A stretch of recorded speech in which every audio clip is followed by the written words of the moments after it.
Funny how you always remember where you were on days the world goes wrong. Like when the Twin Towers fell, I was walking home from school and eating a Calippo. On days like those, everything seems to happen in ultra-high definition. I can remember vividly the sweetness freezing on my tongue, the syrup dripping thickly down my fingers. This time, I was pulling pints, hearing the news by way of gossip flung across the bar.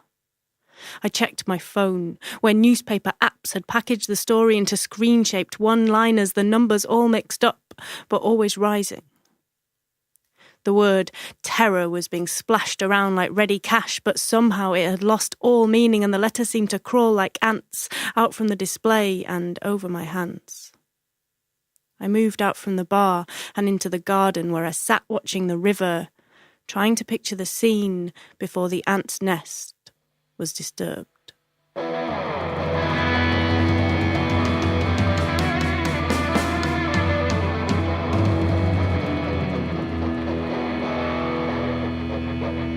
A concert hall, waiting, all decked out in red velvet and polished brass.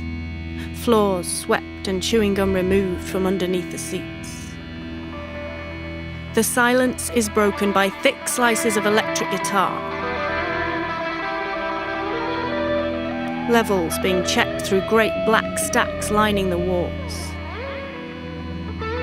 Backstage, vocal cords are warmed and fingers limbered up. Jokes are cracked like eggs on the dressing room floor.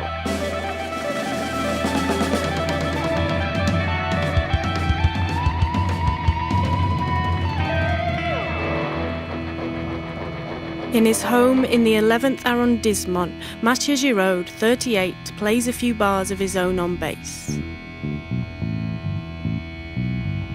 causing his 3-year-old son to wake and its mother to warn him, half serious, that he'd better get going before he's late. As he pulls the front door shut, he does not see the eagles circling overhead.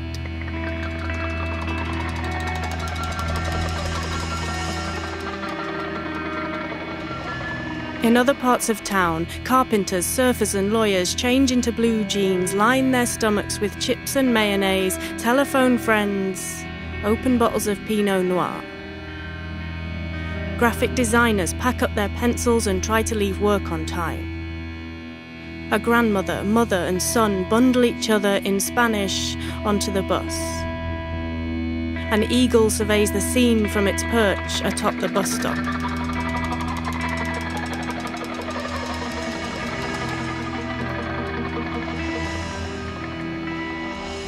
The city is humming, minding its own frantic business. Ant-like trails are traced from all corners towards the concert hall. But on the rooftops, the eagles are flexing their gnarled claws and clicking their hooked beaks, getting ready to strike.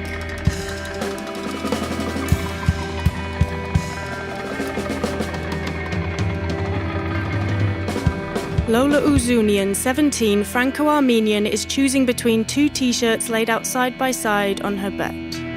She has the radio on loud so she does not hear the eagles calling out into the night. Lola was born on the bridge between East and West in a cradle of division. But there were eagles nesting under the bridge, and when she went west, they never forgave her. Lola is excited for her first gig, a night out with Dad. At exactly her age, for me, it was my elder brother and the Manic Street Preachers at Leeds Metropolitan. The same year, I marched through London with a placard that read, "Not in my name." I can remember painting on the letters myself in thick red ink outlined in black. On the coach trip down, my brother told me some quotes by Einstein and Aldous Huxley, and I wrote them on the covers of my school books, but I never looked up at the sky.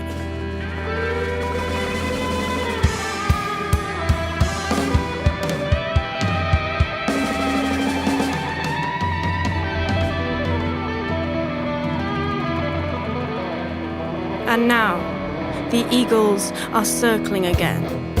They are hiding amongst the gargoyles of Notre Dame. They are swooping down the Seine. They are in Congress on the chimney stacks.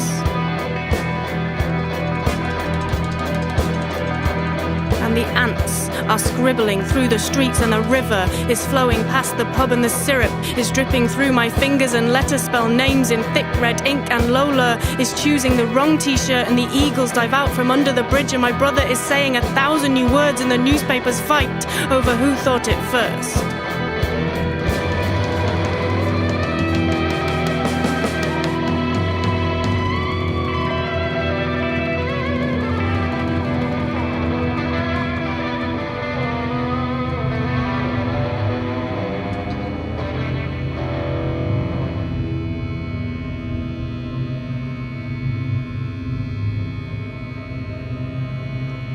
Funny how you always remember where you were on days the world goes wrong. That day, I sat in the empty beer garden watching the street lights shimmer on the surface of the sheaf.